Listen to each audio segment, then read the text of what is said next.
Hello， 大家好，我是刘毅。今天我们做到韭菜炒绿豆芽，鲜脆爽口，而且不会出汤，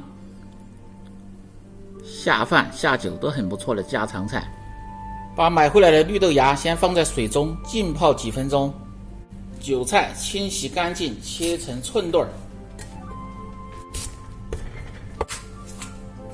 这绿豆芽怎么炒出来鲜脆爽口，而且不出汤，又好吃呢？今天就看我的做法，切一点姜片、蒜片、葱段，放入少许的干辣椒、少许的花椒。如果你不喜欢吃辣的，就可以不要放花椒和辣椒。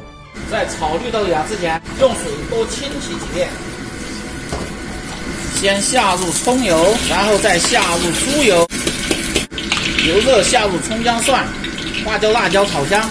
小火先炒下，炒出香味儿，然后先下入食盐，这样使你炒豆芽的时间会缩短，而且盐味儿特别的均匀。饭店的绿豆芽炒出来为什么汤汁很少，而且吃的口感又爽脆呢？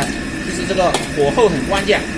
然后慢慢的炒香过后，准备开大火，下入绿豆芽，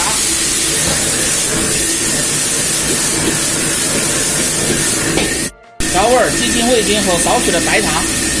继续大火，绿豆芽炒蔫儿，下入韭菜，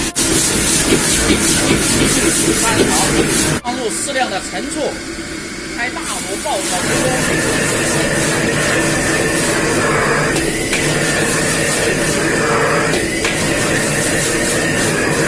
好，关火往入盘中。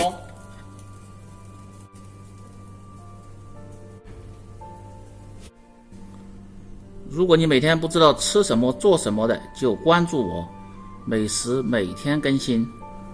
好了，今天的视频就到这儿了。如果你喜欢，在家就学着做一下，这个味道挺不错的。